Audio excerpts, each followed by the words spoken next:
Hello viewers, welcome to Sizzling Cooking. நல்ல காரியம் பண்றதுக்கு முன்னாடி ஸ்வீட் சாப்பிடணும். இது நம்ம நிறைய இடத்துல கேள்விப்பட்டிருப்போம் இல்லையா? இன்னைக்கு வீடியோல நம்ம ஒரு ஸ்வீட் ரெசிபி தான் பார்க்க போறோம். அதோட பேரு snowsweet. அதை எப்படி பண்றதுன்னு இப்ப நம்ம பார்க்கலாம். சின்ன குழந்தையில இருந்து பெரியவங்க வரைக்கும் ஸ்வீட் பிடிக்காதவங்க யாருமே இருக்க மாட்டாங்க. சரி வாங்க வீடியோக்குள்ள போலாம்.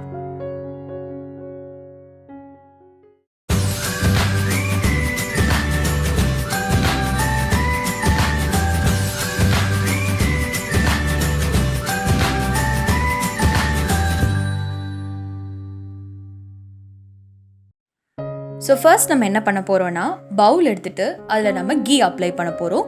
இந்த மாதிரி கீயை நல்லா ப்ரஷ் பண்ணி விட்டுருங்க. இதே மாதிரி நான் 3 பவுல்ஸ்லேயும் கீ அப்ளை பண்ணி வச்சுருக்கேன்.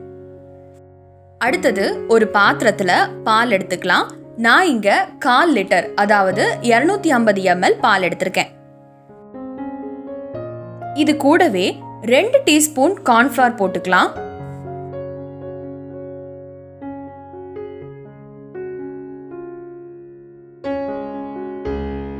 அதுக்கப்புறம் 100 கிராம் சுகர் ஆட் பண்ணிக்கலாம்.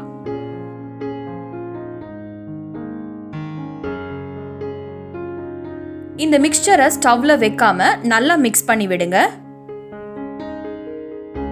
இதை நல்லா மிக்ஸ் பண்ணதுக்கு அப்புறமா நம்ம ஸ்டவ் ஆன் பண்ணி அதில் வச்சிடலாம். இது கூடவே 2 சிட்டிகை ஏலக்காய் தூள் சேர்த்துக்கலாம். அப்புறம் 2 டீஸ்பூன் நெய் சேர்த்துக்கலாம்.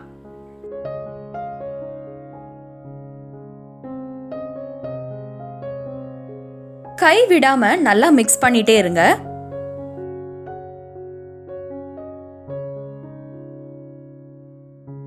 நம்ம இதுல கார்ன்ஃப்ளவர் ஆட் பண்ணிக்கிறதுனால சீக்கிரமா கட்டி ஆயிடும். அதனால விடாம நல்லா மிக்ஸ் பண்ணிக்கிட்டே இருங்க. இந்த மாதிரி திக் கன்சிஸ்டன்சிக்கு வர வரைக்கும் நல்லா கை விடாம மிக்ஸ் பண்ணிக்கிட்டே இருங்க.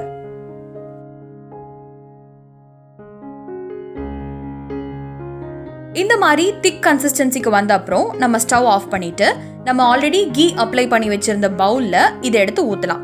சூடோட அப்படியே ஊத்துங்க. அப்பதான் இது நல்லா பைண்ட் ஆகி செட் ஆகும்.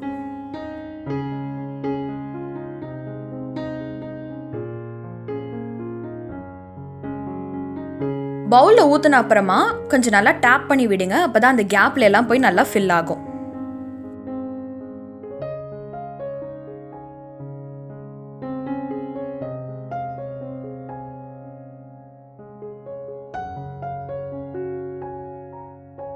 இந்த மிக்சரை அப்படியே கொஞ்ச நேரம் விட்டுருங்க.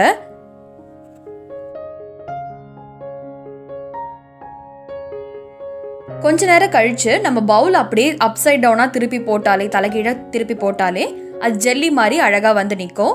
பாத்தீங்களா, நல்லா சாஃப்டா ஜெல்லி மாதிரி இருக்கு.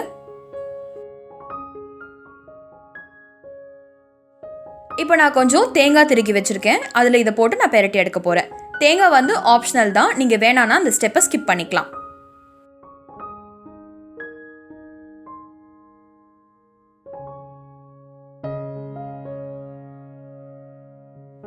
ஸோ தேங்காயில் போட்டு எடுத்து ஒரு 4 hours ஃப்ரிட்ஜில் வைங்க. ஃப்ரிட்ஜில் வச்சு வெளியே எடுத்தால் இந்த மாதிரி இருக்கும். இதை கார்னிஷ் பண்ணுறதுக்கு நான் கொஞ்சம் நட்ஸ் அண்ட் ஃப்ரூட்ஸ் ஆட் பண்ணியிருக்கேன். இதுவும் நீங்கள் வேணும்னா ஆட் பண்ணிக்கலாம், இல்லைனா ஸ்கிப் பண்ணிக்கலாம்.